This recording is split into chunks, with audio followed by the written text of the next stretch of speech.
कर रही है, वो अपने जीवन की भीख मांग रही है। अरे बेटी तो हर घर की शान है, उसी से घर में रोशनी है। बेटी तो घरों को जोड़ती है। तो आइए बेटियों के सम्मान में हम एक नाटक प्रस्तुत करने जा रहे हैं, जिसका शीर्षक है बेटी बचाओ बेटी पढ़ाओ। मीरा, ओ मीरा, तुमने मुन्ना को कहीं देखा क्या? पता नहीं सुबह सुबह कहाँ चला गया। अभी उसने कुछ खाया भी नहीं, दूध भी नहीं पिया, और स्कूल जाने की तैयारी भी तो करनी है। नहीं माँ, मैंने तो मुन्ना को नहीं देखा। मैं तो सुबह से बर्तन ही धो रही हूँ। माँ, मुझे भी स्कूल जाना है। मुझे पढ़ना लिखना बहुत अच्छा लगता है। मेरा भी दाखिला स्कूल में करा दो ना माँ। ए छोरी, बड़ी है स्कूल जाने वाली, घर के कामकाज अच्छे से सीख ले। आगे चलकर यही तेरे काम आने वाले। पढ़ लिख कर कौन सा तुझको कलेक्टर बनना है? जल्दी जल्दी बर्तन साफ कर। माँ जी, मीरा को भी स्कूल में दाखिला दिला दीजिए ना, उसे भी पढ़ना लिखना जरूरी है। तू चुप कर, पढ़ना लिखना ये तो केवल लड़कों का काम है। उन्हें आगे चलकर घर गृहस्थी की जिम्मेदारी जो संभालनी होती है। अरे क्या हो रहा है? कौन किसकी जवाबदारी संभाल रहा है?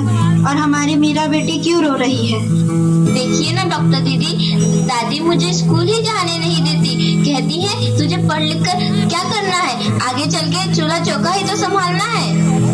अरे यह तो बहुत गलत बात है माँ जी। क्या आपको नहीं लगता कि हम बेटियां भी पढ़ लिख कर आगे बढ़े? आज समाज बहुत आगे बढ़ गया है माँ जी। आप किस दुनिया की बात कर रही है? हम 21वीं सदी में जी रहे हैं।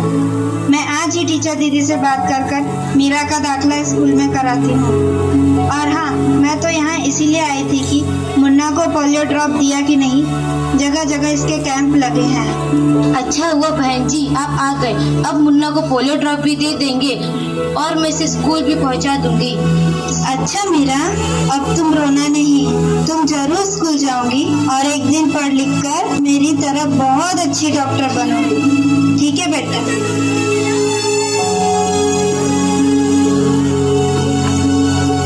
बहू, जरा एक गिलास पानी तो लाना।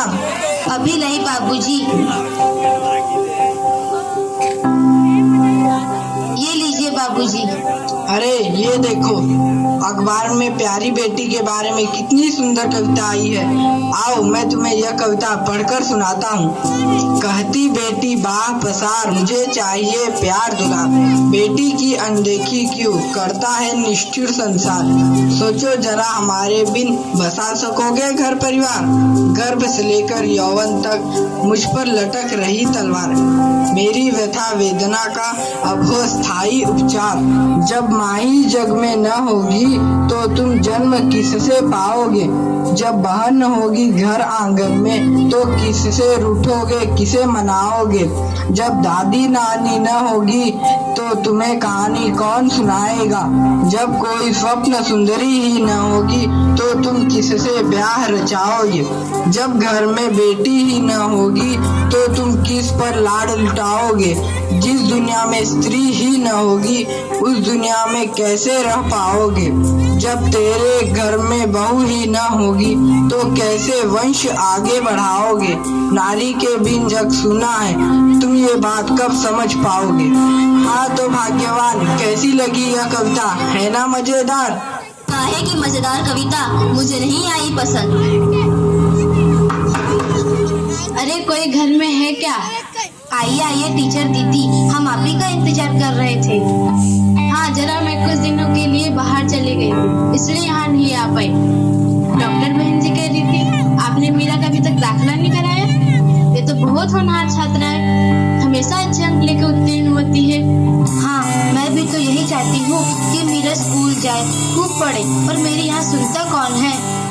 हाँ खूब पढ़ाओ लड़की को और बाहर भेजो। जब कुछ गलत सलत हो जाएगा ना तो मुंह छुपाने की भी जगह नहीं मिलेगी।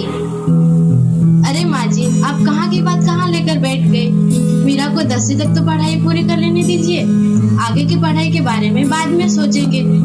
हाँ टीचर दीदी, हम मीरा को अवश्य स्कूल भेजेंगे। मैं उसे मेरे जैसा अनपढ़ नहीं रहने दूंगी, उसे खूब पढ़ाऊंगी। कल मीरा को तैयार रखना, मैं उसे लेने आऊंगी। क्यों दादाजी? हाँ हाँ बेटा, बिल्कुल सही कहा। मैं तो कब से कह रहा हूँ कि मीरा को भी स्कूल जाने दो। प्रणाम दादाजी। प्रणाम बेटा। जोरदार तालियां।